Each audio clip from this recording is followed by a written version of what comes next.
Benjamin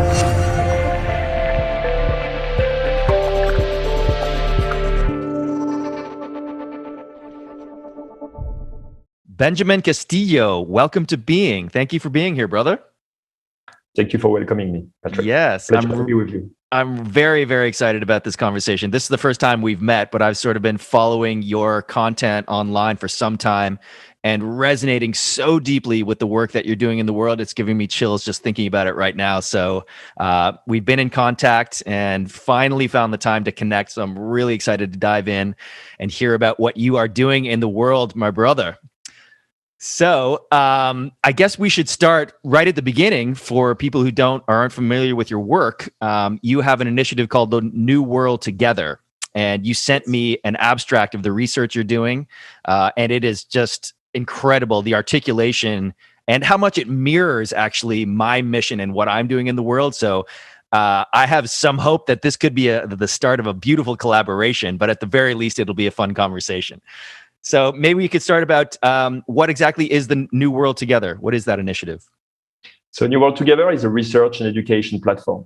Okay. And it's constantly evolving. So what's really interesting is that we started as a non-for-profit and activist initiative, and we wanted to raise awareness about global issues and particularly the issues of unsustainability, because we are kind of in a dangerous trajectory course, to say the least. Yes, we are. And so doing this job, we realized that there was, people were not able to receive the message that we had to share. The audience will get kind of stoned and will nub itself when we try to share our content. And so we decided to find out, research what was happening. We started to do research on what was going on with the people and why they couldn't digest what we were trying to share, the knowledge we were trying to share, with an intuition that we were hitting at the core of what's tearing humanity apart. And so we slowly evolved from an activist group with the willingness to heal the world and to a research and education platform to study what are the mechanisms that are driving our most unsustainable patterns and how we can actualize them. And so that's how we became what we are today. Beautiful. So your abstract, which I read, it breaks it down into sort of 5 categories, which I'll just read back to you as I understood them. Number 1 is a call for collective introspection and actualization. So maybe personal development. Number 2, healing of individual and collective traumas, which I think is incredibly important. I'm so glad you've landed on that. Number 3 is recognition and conscious use of humanity's creative power. Number 4, acknowledging the paradigm shift into the Anthropocene epoch. So I'd love to hear more about that. And then number 5 is overcoming denial. So my hope was that we could sort of go through them in order and you can sort of unpack what each of them mean and what some practical tools people can be doing individually and to heal the collective. So number 1, the call for collective introspection and actualization. What does that mean?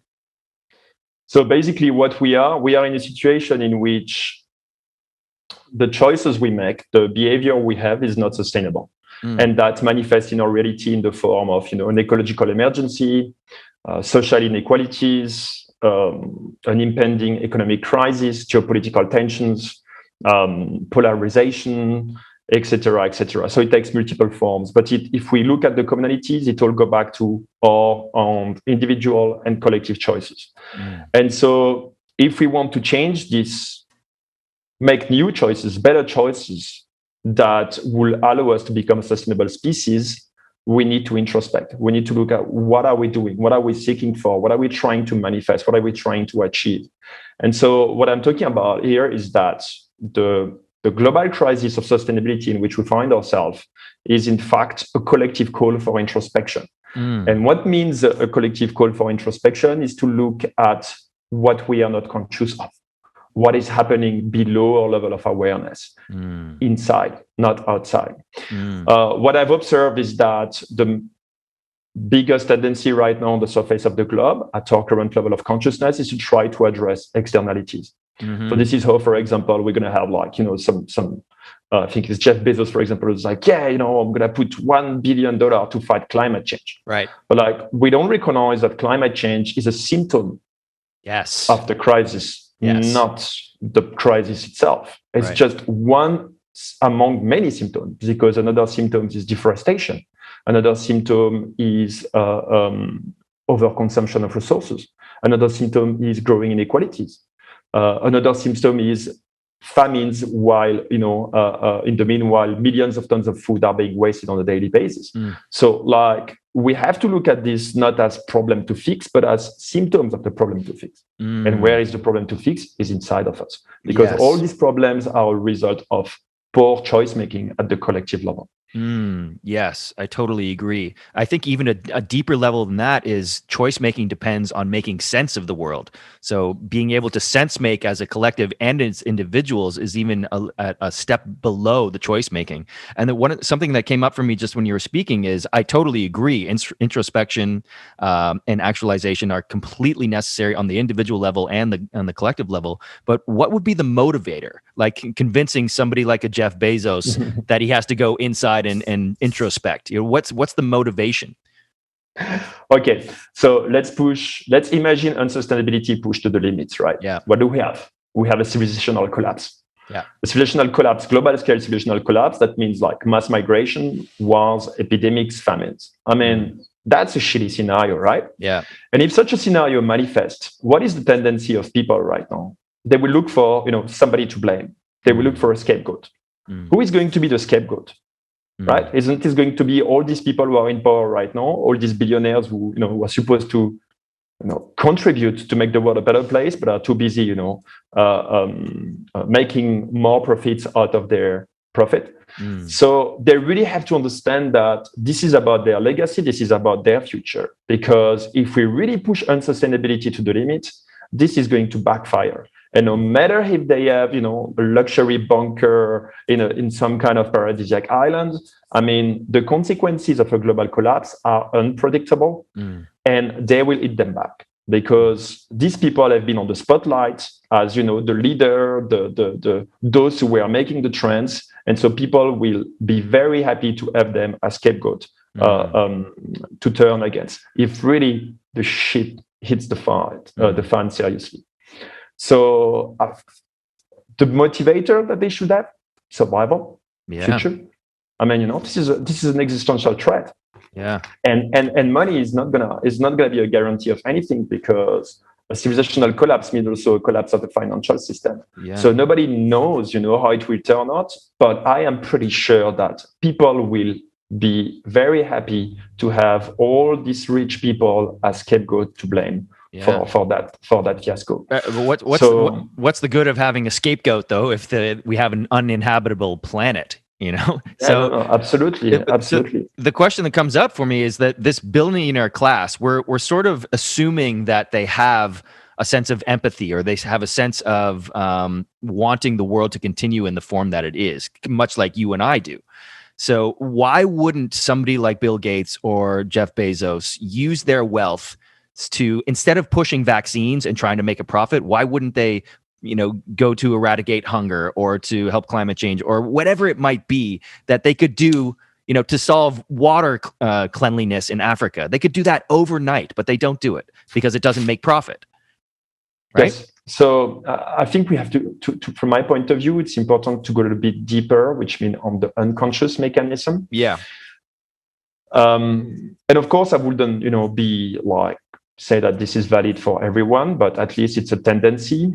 So what we've seen is that there's a lot of belief systems that justify the constant perpetuation of capital accumulation.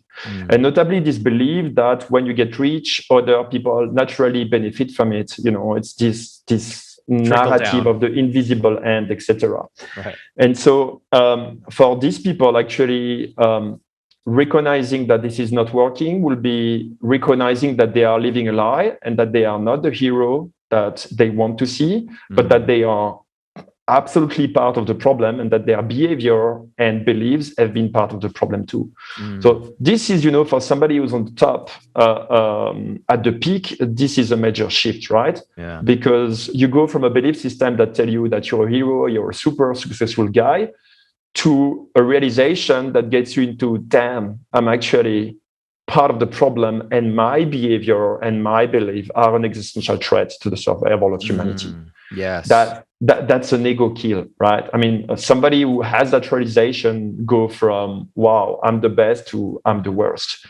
So that's not something that somebody can digest. That for these people, I guess, that realization could be so damaging that they have unconscious defense mechanism of denial, of escapism, to not face that reality. Right. And let's not blame them, because this denial mechanism, we all have them. So I think it's not, they are not the only one.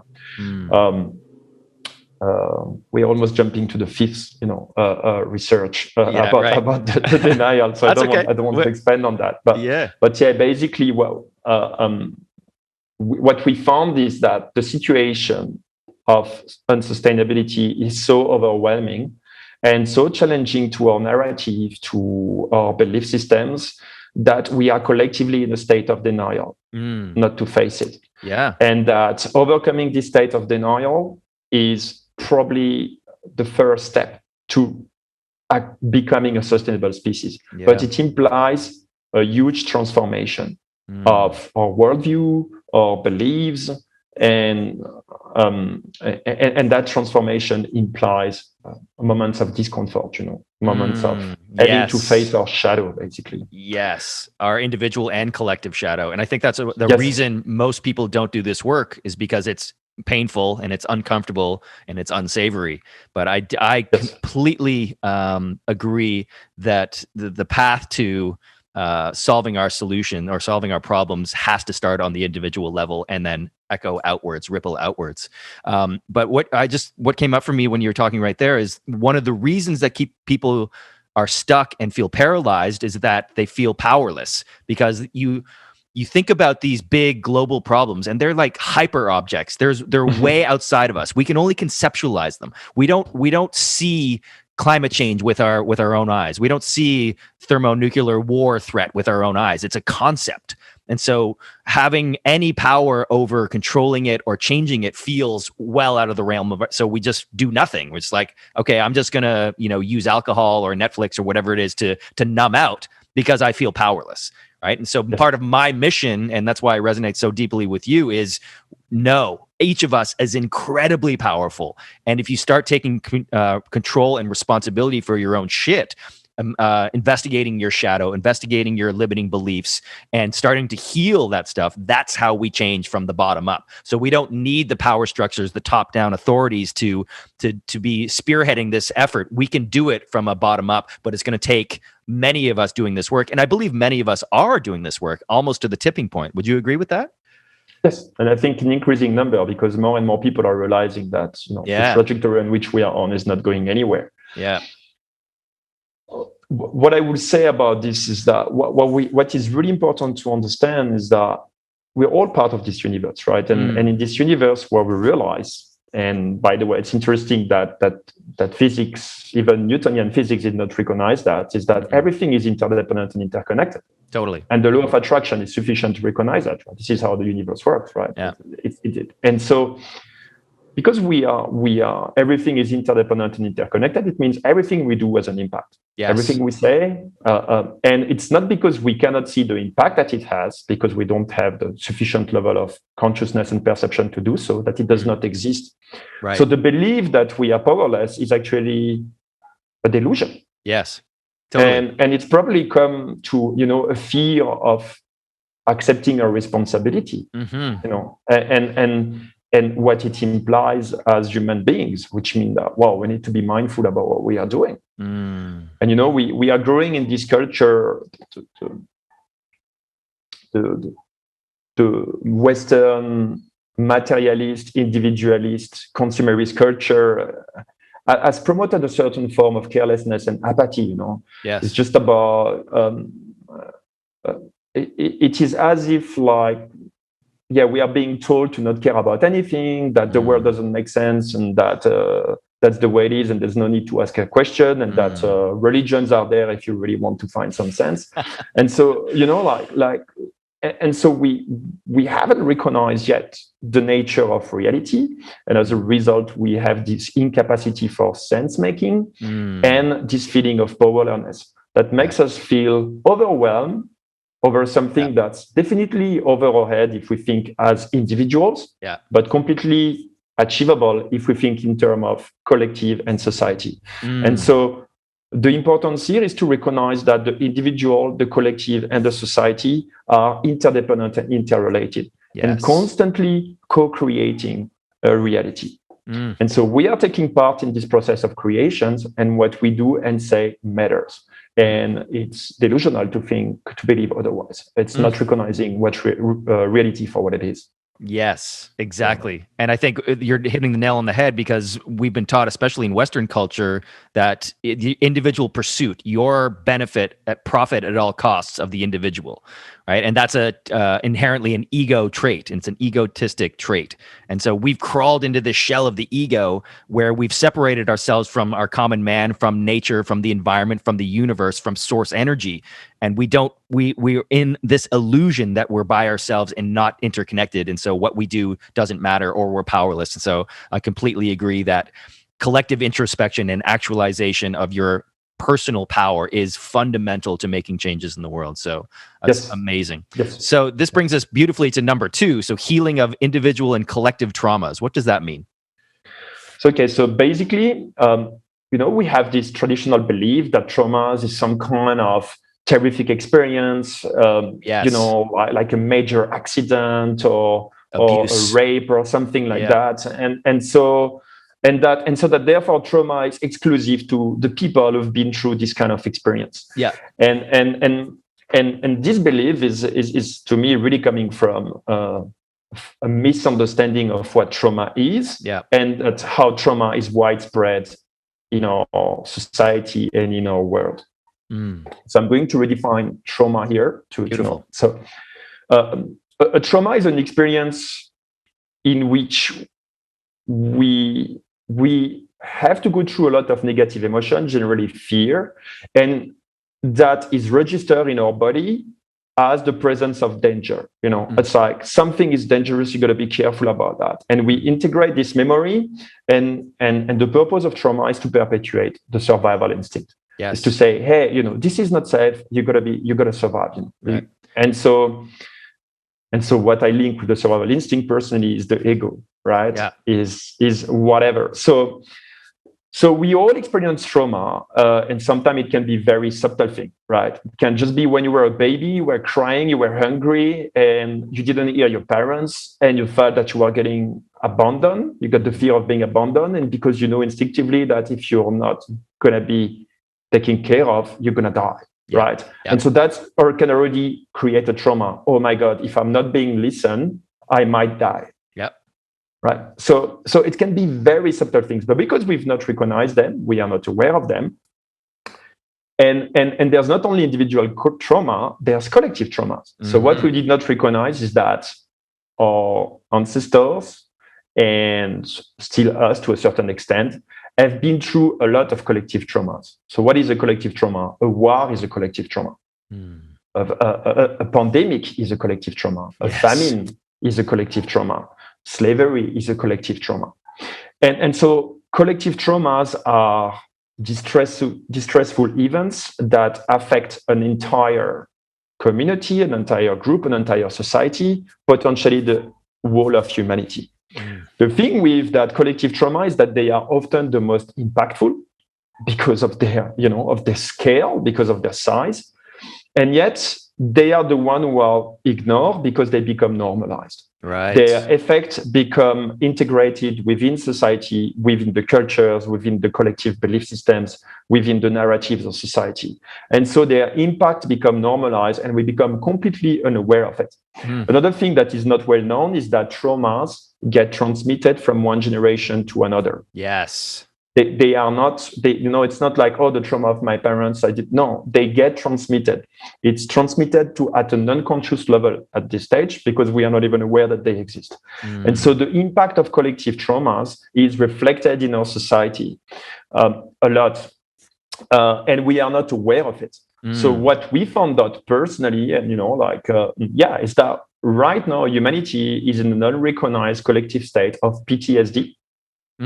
And so there's a lot of research, notably, that link trauma and addiction, right? Yes. So I really invite people to look at the work of Gabor Mate. He's doing an excellent work on it. Beautiful work. What we found in our research is that actually we are in a state of collective addiction. Consumerism is an addiction. Yes.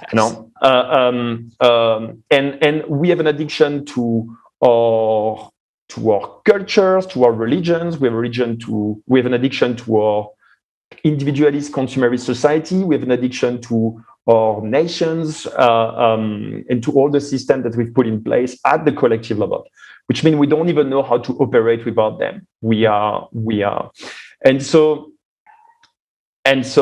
what is needed in order to make sense of the situation and in order to overcome the challenges of our time is a recognition of the existence and impact of both individual and collective traumas. And so there's going to be a big need for, therapies in many different forms. So I know this is also happening. There's many change happening. The trauma awareness is becoming bigger. There's also a psychedelic revolution that seems to be coming that will shift our understanding of mental health, etc. But we are still at an embryonic stage, and far more is needed for us to make the transition towards sustainability. Yes. So what are some ways, some practical ways that some people can recognize their own individual trauma and identify it? Because we can't heal our trauma unless it becomes conscious, right? On an individual level and a collective level. So what are the two things? What are some of the ways that it's reflected in society and some of our belief systems and our values and our behaviors? And then on an individual level, what's some ways that people can recognize their own trauma? Great. So I'm gonna talk about collective traumas here, and to give structure to what I'm saying, I'm gonna separate the collective traumas into three major types. Because what we found is we have three major types of collective traumas. Okay. So we have the collective traumas linked with hostility. All the traumas linked with past predation, past conflicts, epidemics. So we've categorized as the trauma of hostility.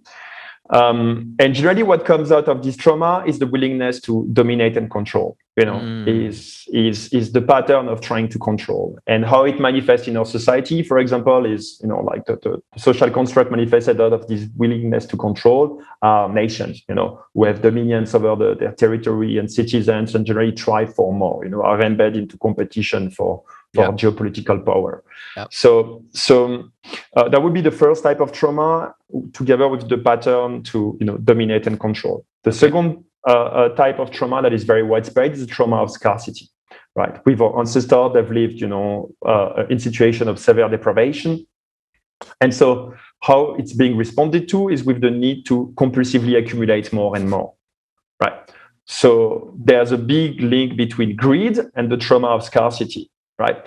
The thing that happens is that, by the way, they tend to self-perpetuate, by the way, because of course, what happens if we suffer from trauma of scarcity, we are competing to accumulate resources, and the result is poverty is being maintained, inequalities is widening, and therefore the trauma of scarcity is not resolved, is being perpetuated by the pattern that it triggers. Right. So that's the second type of trauma. The third type of trauma is the trauma of separation.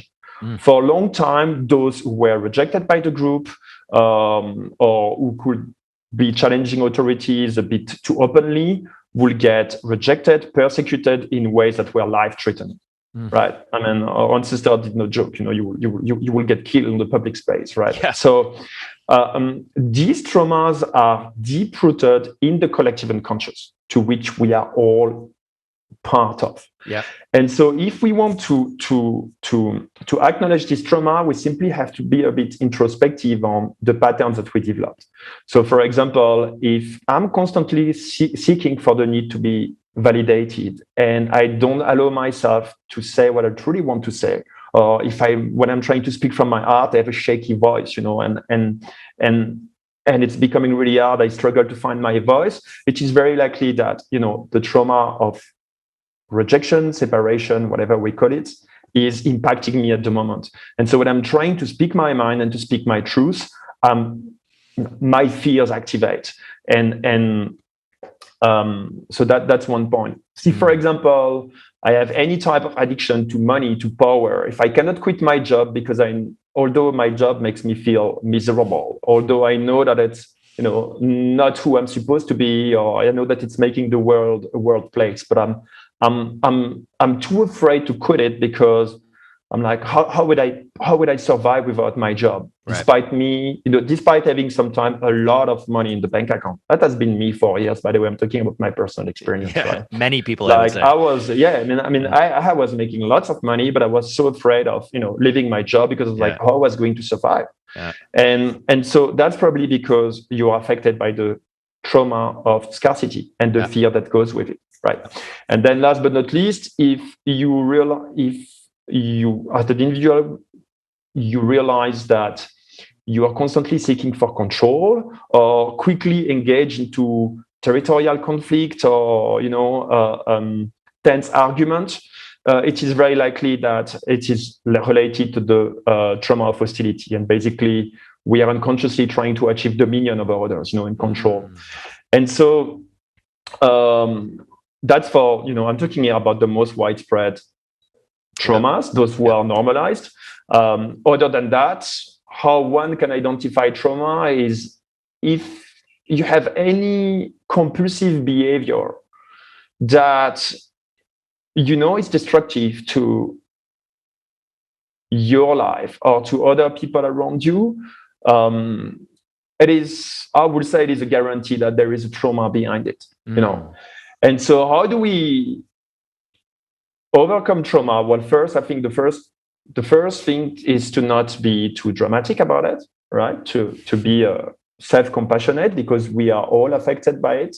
So having a trauma is not being weird or suffering from something. No, it's just being human in the 21st century, and actually being aware human, right? Yeah. Because I think those who think that they have resolved everything, they tend to be in general the most delusional, right? Yes.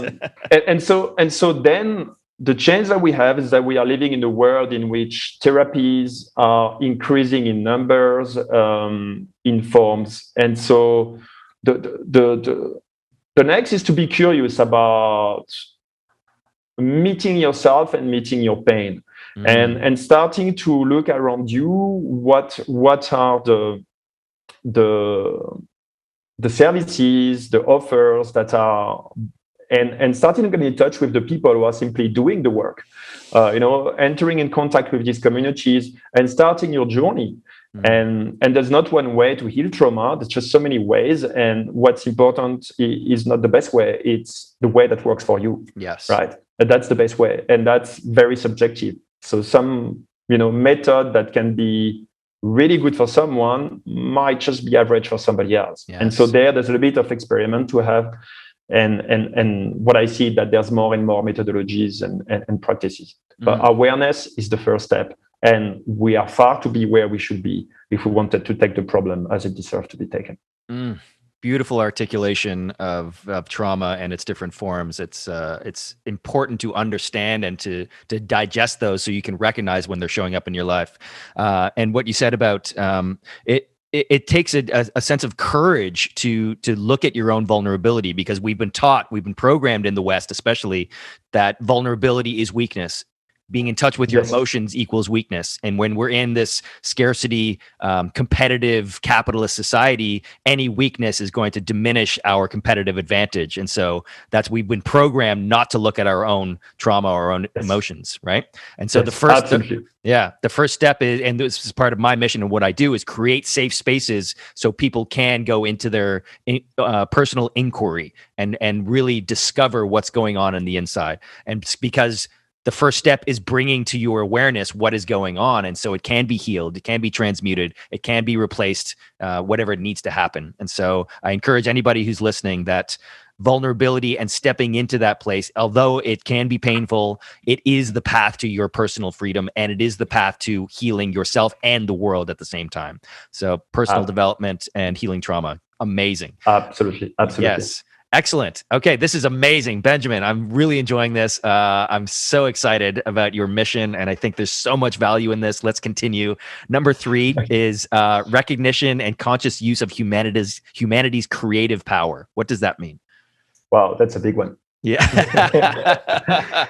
So we are going to speak here about conscious evolution, right? And I'm going to explain what it is. Okay. We humans have creative power that we've used unconsciously until now. And I'm going to speak about the most obvious ones that have not been recognized. Think about society, for example, as a start. Society is a human creation, right? Yes. But is it a conscious human creation? Not at this stage, right? It's like this thing over there that we all follow, but we don't really understand how it's being created, and we don't really understand how it's shaping us, right? And that's for a reason, is that our society right now, the foundation of it is, thousands, it's established on beliefs, it's established on narrative, it's established on understanding of reality that often is, if we trace back, thousands of years old, right. Centuries old. Yeah. And so that creation of humanity, and I would say it's a constant creation, because tomorrow we stop nurturing society as it is, it disappears, it vanishes, it collapses, right? So we are constantly feeding it, constantly recreating it unconsciously. Right. And society finally is the result of, our collective choices, our collective behaviors, everything we say, speak, etc. And so, well, that's probably a bit big, but we are talking here about how humanity constantly creates society and unconsciously, and as a result, it's society that is shaping humanity, and humanity has no power over its creation. If things were working, society will serve humanity and to expand it, to self-realize it. But as it works right now, unconsciously, humanity serves society, are almost slave to society and the system of power. Yes. That's because we have not yet recognized our creative power. I'm going to make it more tangible. I'm going to speak about at the individual level, or creative power at the individual level. When I created the foundation You Work Together, the organization, I did not use them consciously. Right? I was just like, okay, in 6 years, like, okay, I got to do something. Okay, let's create this. Right? And so I created You Work Together. What I didn't know is what I didn't know fully is that I was creating an entity that would have an identity that will evolve and that will shape me back. That will impact my thoughts, impact my behavior, impact my concept of identity. Right? And so when we are creating social constructs, entities, or institutions, etc., we're actually creating something outside of us that will determine who we are inside of ourselves. We are actually shaping ourselves. And that works, at the individual level, and that works at the collective level. Our cultures, our narratives, our collective belief systems are creation of the mind, but that will structure the mind, that will structure our perception of reality, that will structure the relationship we have with the world. And so when we are doing this unconsciously, which means mainly instinctively, driven by the need to survive, by fear, like our ancestors have done, we are completely losing our creative power or unaware of our creative power, and we end up losing that. We end up having a codependency with our creation, and almost like being slave to our creation. Oh, wow. And so to overcome the challenge of our times, it's really important to recognize that the society as it is right now is determined by primitive survival needs. The need to dominate, the need to accumulate, the need to conform, right? And it's functioning on it has really primal mechanism into it that are unconscious. To recognize that this is something that we've inherited together with the collective belief, the narrative, and the cultures that are, around it, and that actually we can reshape all of that to overcome the challenge of our times and to untap the best potential out of humanity is a game changer. But before we can realize that at the collective level, we need to realize that at the individual. What is the best way to realize that is to experiment it ourselves. So, for example, when you, Patrick, you created your company, it is the same. Like, imagine if instead of that, you were afraid of, not being successful and maybe not making money, and then you will be, okay, I'm just going to take the fastest, best way to make money. Maybe you will be a trader in a bank, right? and you will make, right. And you will be a trader in a bank. And right now your mind will be full of, what do I need to buy? When do I need to sell? How do I maximize profit? And instead of being part of the solution, you'll be part of the problem. Yes. Right. Totally. And your thoughts will not be your thoughts. It will be the thought of the trading system that you are part of. 100%. So I have personally experienced that. Back then, I could observe it. I used to work for the corporate world, right? And so before I started my corporate career, I already had these alternative ideas. I could see that we were not heading in the right direction, and that corporate interests were creating a lot of collateral damage, and that basically all of it was not sustainable. But I didn't know. I didn't have much money at the time. I had to make money. So I chose, I was recruited by a corporations and I started working there. And suddenly all my thought patterns changed. And all my belief system changed. And I remember one day I met an activist who told me about the damage that the corporation for which I was working for were doing to the local, to people who are the most vulnerable. And I remember replying to her with the narrative of my corporation, and I had this conscious part of me was like, Ben, this is not you speaking right now, and which I repressed back then because just if I had recognized what was happening, I would have gone mad, right? Yeah. Damn, I'm being possessed by an external entity, and I'm not owner of my mind anymore, right? Yeah. So I repressed it, like, no, it's all okay, right? So it's the truth. We are helping progress. It was all bullshit, but I believed it because my salary depended on it. Right. Aka, my survival depended on it according to my belief, right? And so here I had lost my creative power. I lost my personality. I was slave to a corporate entity because I was on the survival mode with the belief that, okay, I need that salary to survive. And so attacking that corporate entity was like attacking me. Yes. I was identified with it. Yeah. And so we don't want to identify with the religions we create, the cultures we create, the social constructs we create. We want to make sure that they are the tools we shape to serve us, and not they are the boss that shape us in order to serve them. Right. And so that's the path toward conscious evolution. And conscious evolution, as far as our research show, is the only way for our species to become sustainable, right? Because the alternative to that is to remain the slave of our creation, and it's to do the bet of artificial intelligence. It's to say, okay, we are primitive animals who are destructive. Let's give let's relate on artificial intelligence to solve our problems. And that will be really like the loss for good of our creative powers. And not only this is very unlikely to be sustainable, but this will be like extremely dangerous for our ability to gain consciousness of what we could actually do and of the creative power that we possess as human beings. Yes. Wow. So much goodness in that response. So deep is the conditioning, being slave to the identity of the society and its institutions and being codependent on it. That is so prevalent. And so many people I know, myself included, have been in that position where what I'm doing is not in my highest alignment. I can feel that it's not in highest alignment for myself and humanity, but there's this cognitive dissonance. I have to make money. There's this scarcity mindset. And so you just stay stuck in it, and then you numb out. What I did was just drink alcohol because it was too painful to feel that dissonance until it got to a point where I cannot ignore this anymore. There's this dissonance within me that it's too painful not to look at it now. And so what would you say to somebody who might be listening to this, who might be for the first time saying, oh my God, I relate to what Benjamin is saying. I'm in a corporate job that I know is not serving my interest or the interest of the entire world. How do I escape? What is it, the first step? First step, don't blame yourself. Yes.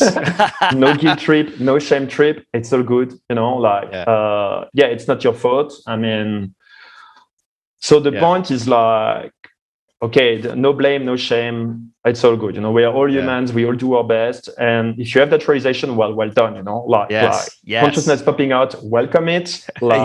And be nice with, your ego might be tripping out. Like, whoa, what do I do now? Right. Yeah. So, and then, so there's so many ways, right? There are different ways to deal with that. Ultimately, I mean, again, corporations are human creation, right? And the corporation identity is shaped by the humans working in it. Yes. So, you don't have to quit your job like, okay, I'm going to quit this job. You could be like, okay, what can I do as conscious changes to make my corporation more of service to humanity? Yes. And there's so many ways to do so. So first of all, you don't even have to quit your job. Right.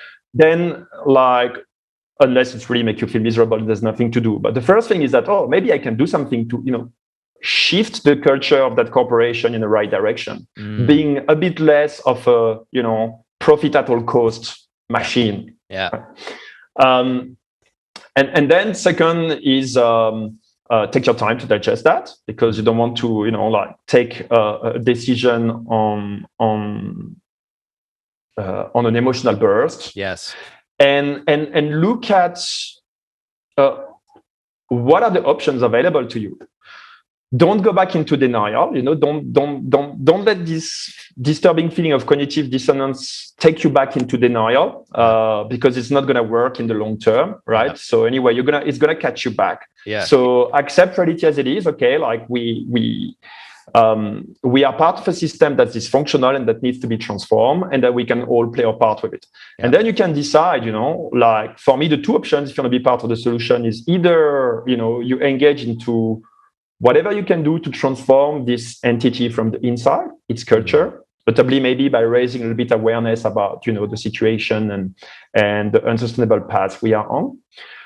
Not that it's not in any corporation interest to not make the transition. Right? It's like unsustainability is deadly for everyone, including successful corporations. So they're gonna have to face this sooner or later. The sooner the better. How are they gonna face it? Because some people are going to raise the alarm. Yes. So it could be you. Some people are raising the alarm on the outside, and now some people can raise the alarm on the inside without being, panic, without being negative, but simply using sense making. Okay, this is a situation we are facing. Obviously, we are part of the problem. What can we do in order to be more part of the solution? And engage in this conversation. If really they are not going anywhere, if your corporation is definitely not able to evolve, then you can start another path. Ultimately, the journey is a journey to know yourself, right? Yes. It's a journey back in to know yourself, to know what you love to do, what are you gifted to do, and how is that going to match with what the world needs right now. And once you have that, you have an idea of what effectively you can do, and it might take a bit of inner work. So be curious about who you are, about what you truly feel, about what you would like to say but you don't dare say, and give yourself the time, give yourself the space to go into that journey. Yes, and recognize your own creative power, because many of us have been conditioned to believe that, oh, I'm not creative. I don't play an instrument or I don't paint, and they think that's the only manifestation of creativity. When in reality, we are creating all the time, whether we know it or not. And most of us are Yes, unconscious about our creation, and that's what manifests as the unconscious collective of these institutions and societies that are pushing us towards extinction. So beautiful, beautiful articulation. absolutely. Yeah, and finding, I think what you're talking about is finding a sense of purpose, a sense of Yes, dharma, and then expressing your unique creative gifts into the world, because each of us has something to contribute, and it's incredibly powerful and needed. And so, yes. doing the work to uncover what your purpose is, what your dharma is, and then creatively expressing it into the world for the benefit of yourself and for all at the same time is exactly how we can make massive changes, and because we need them. Absolutely. Yes, Absolutely. beautiful. Oh my God, this is incredible. I'm going to keep moving. We could talk about that one all day, I think. But number 4 is acknowledging the paradigm shift into the Anthropocene epoch. What does that mean? I love this one. Okay, great. Yeah. So the Anthropocene is a new geological era, Okay. which scientists are still debating. They are not, well, not all are agree to recognize it. But I think it is such a no-brainer, and I'm like, oh my God, like, whoa, Yeah. so I'm just gonna explain it very simply, right? Okay. Beautiful. For hundreds of thousands of years, our ancestors have been part of nature, right? Mm. They've been surviving in the wild with other species, and they were in competition with pretty dangerous animals, predators like tigers and stuff like this, bears, and so humans were absolutely part of nature. Yeah. But because humans have this conscious ability, these powerful minds, to come together and to create tools, science, narratives, cultures, they, thanks to technological and cultural progress, they little by little started dominating the earth, right? And so statistics that is kind of mind-blowing is like today an estimated 98% of the biomass of the planet is either humans or their livestock. Oh, wow. Yeah. It's like so we've literally came to dominate the surface of the globe. And the Anthropocene is here to speak about the era in which this domination is transforming the natural environment and the climate. Right? And so what we are talking here is an unnoticed, an untold paradigm shift.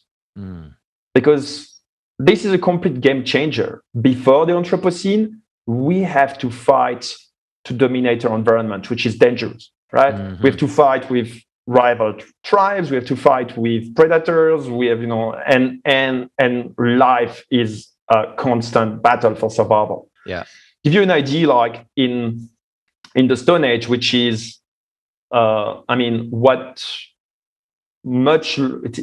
thousands of years, tens of thousands of years, right? The Stone Age has lasted. Like the probability for one human to reach 20 years old was of less than 50%. Wow. Right? So survival was constant. Yeah. There was the threat of hostility. Back to you see how it's aligned with the traumas, the collective traumas. There was a threat of scarcity, notably for those who migrate in part of the world where there's not a constant abundance of resources, but they had to learn to accumulate resources to survive. And of course, there was a threat of separation because if no attention from the parents or if persecution from the group, that will mean death, right? And so for most of our existence as Homo sapiens, we've been surviving in the wild, in the pre-Anthropocene era. Actually, the Anthropocene era is estimated to be 250 years old as a consequence of the Industrial Revolution. Okay. Interestingly enough, it's followed by what is called the Great Acceleration, which see an exponential increase of human activities and their impact that started in the 1950s, right? Yep. After the Second World War, like we started, to have the atomic power, etc. Yeah.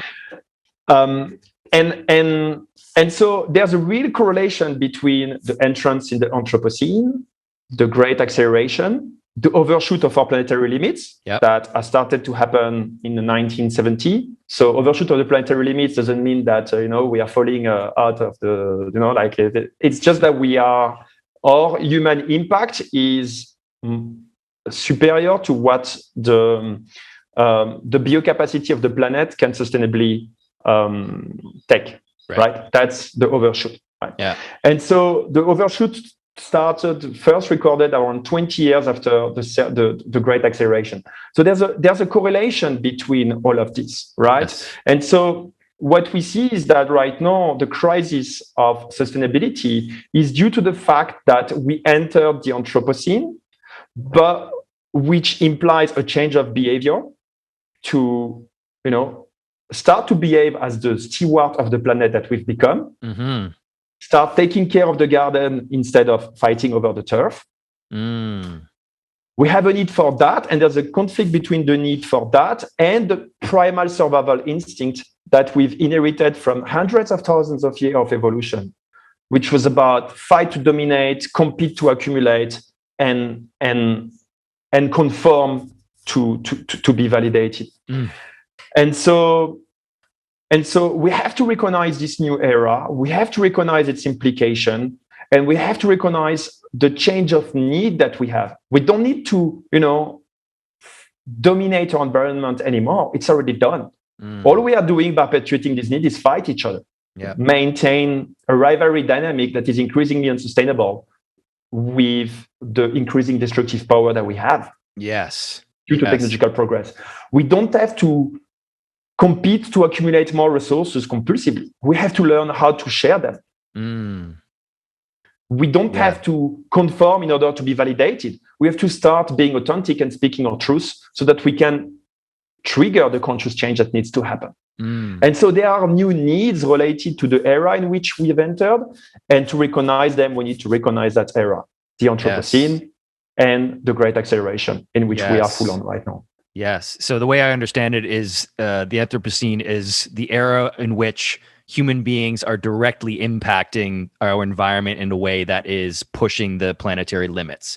And frankly, I would argue that it goes back even further than that to maybe the agricultural revolution, because like you said, before that, we were living in symbiosis with nature and other animals.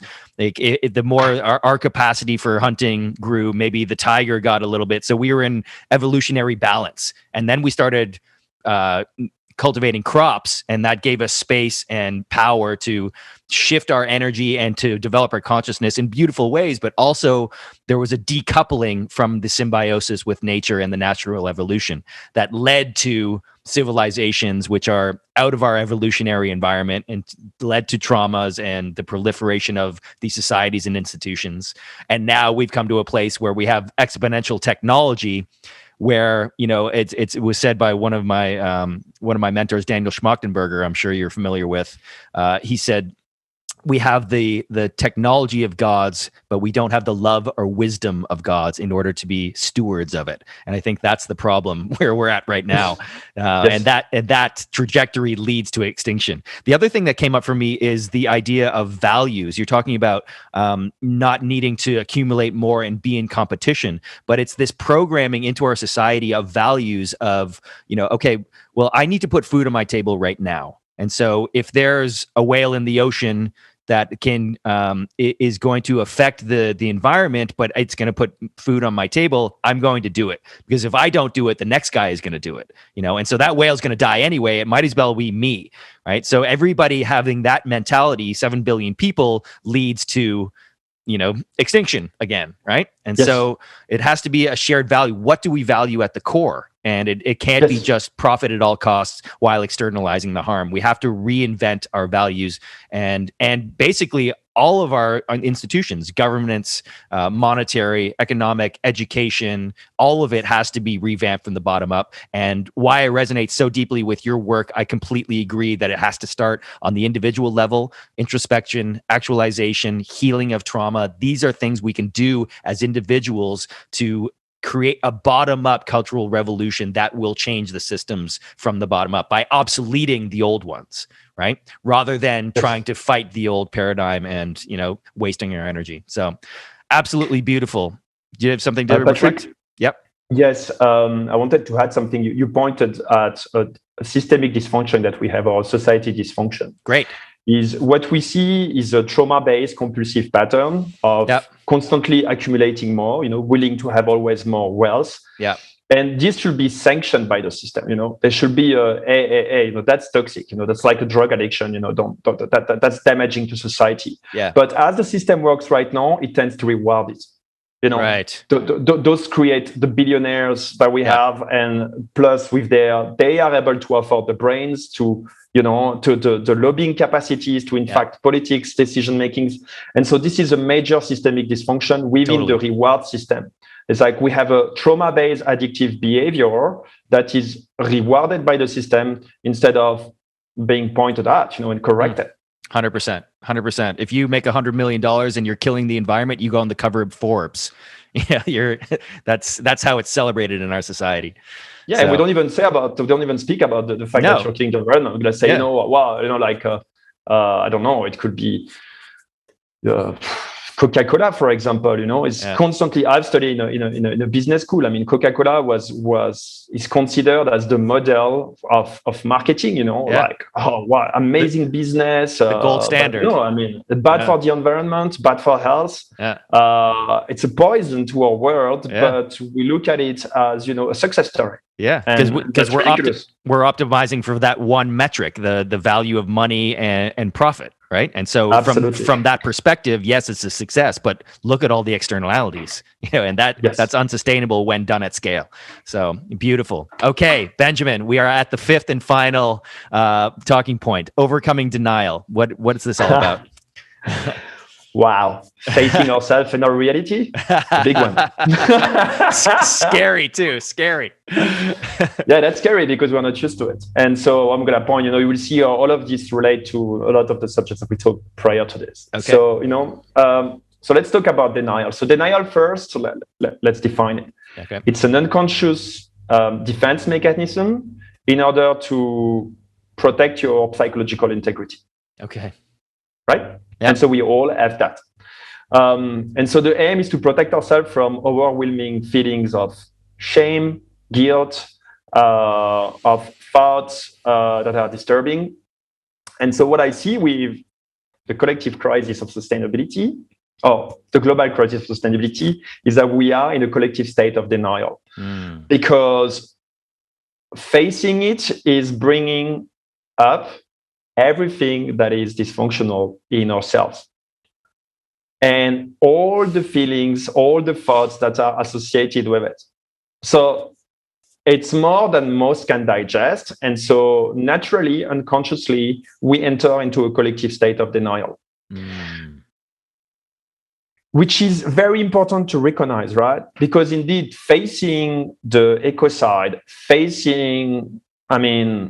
what has been happening when it's a bit insane, right? If you think of it with consciousness, and if you remove the lens of denial, we are basically destroying life on this planet to a point that it's becoming an existential threat. Mm-hmm. We have a society of abundance that let a huge amount of people in situation of deprivation, of famines, because we don't want to share our resources, because we are too afraid, but it's contagious as well. And when we are supposed to do something about it, we tend to withdraw and conform because we fear, like being rejected. So, that's a collective fuck up. It's an intellectual fuck up. And facing that reality is extremely, extremely disturbing at all levels, right? And what it is going to bring out, it's going to bring out or unresolved collective traumas and individual traumas, or primal fears, and or limiting and destructive beliefs. And so that's a big one, right? And I understand why denial is there, and to some point we need to have it a little bit, because if we were to accept reality as it is at once, it's likely that we would have a collective insanity, like a collective decompensation, and that will be more dangerous. So we got to slowly help each other out of denial, softly, as compassionate, conscious human beings, so that we can face reality as it is, and so that we can start to make, the changes that we need to make in order to overcome the challenges that are presented to us. And that's mandatory. But the first, probably to overcome this challenge of denial, is to recognize that it's there. Yes. And without being, without being dramatic about it, or without being emotional about it, just recognizing that, okay, it has a purpose. Like what was being asked from us is a profound transformation.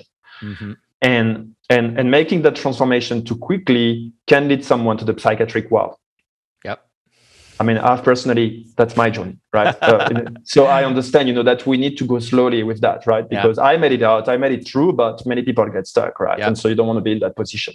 So we need to slowly help each other out with compassion, with knowledge, with consciousness, with sense making, out of this stage of denial, and so that we can make the transition, that we are in need to make in order to have a future on this planet, And beautiful. There's nothing else to say, That's just. And so it's really probably what I want to add here is that there's an interconnection between the collective need for introspection and actualization, the healing of traumas, the entrance, recognizing the entrance in Anthropocene, taking our creative power and stepping out of denial. This is not separated process. They are one and the same, because getting out of denial is being confronted with, again, our traumatic memories. It's being confronted with our deepest fear. It's being confronted with our historical reality of abuse, notably how, particularly us for Western people, how our culture conquered, dominated, and exploited the rest of the world. Totally. And, from colonialism to slavery to neocolonialism, just an anecdote, to say, when I speak about denial, right, is that I'm sorry for people who are from the US. Please, this is not a personal attack to you, but it's just an example. My country, France, has many others, but this one is just quite ironic, right? If you think of it in history, like USA was a voice against colonialism and, promoting people, freedom, or, but if you think of it, what is the US? Is a country, it has done worse than colonialism. It's migrants that came, conquer the land, destroy the native culture, and separated from where they came from. I mean, this is not colonialism anymore. This is theft. It is as if the European colonialists had conquered Africa, wiped out the African, and claimed Africa as their land. And then saying, well, and then claiming that those who are doing that in the US are colonialists and saying, no, we are standing for freedom. It's a joke, right? So this is the type of cultural narrative that we've made to deal with some disturbing parts of reality that we're going to have to deal with in a compassionate way, because the point is not to point fingers and say, no, who's the bad guy? We've all been bad, right? We've all been bad. Our ancestors have done, what they could to survive and what they thought would be best for them, for their family, for their country. But now we have to come out of this logic and start to recognize, our global reality, recognize that we are all on the same planet, that we are all part of the same species, all part of the same universe, and that right now it's time to enter a new game, a game in which we can trust each other, in which we can work together to create the future. Because the game in which we are against each other, to dominate each other, it's just not sustainable. Yes. So there's going to be there's you see, it's a lot of work to do. But it's also exciting. Yes, it's exciting, and there's really there's really so many things that can be done. It's really up to each and everyone to choose what they really want to be, which role they want to take. Yes. What game they want to play and what legacy they want to live. Yes. Because it's happening right now. The game is on. Yeah. We don't know what's going to come out of it, but we are definitely invited to play it. And one thing humanity has shown over the epochs is we're incredibly adaptive and we're incredibly creative. And when we have a major problem right in front of us, we've stepped up to the plate every time.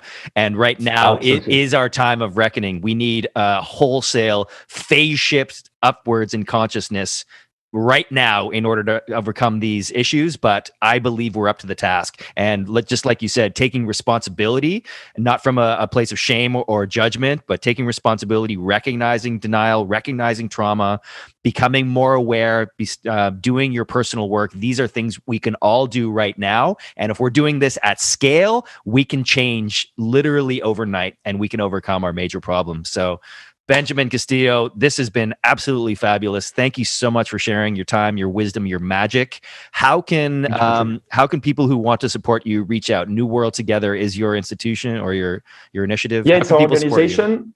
Yeah. Well, you can find our email on the website. Okay.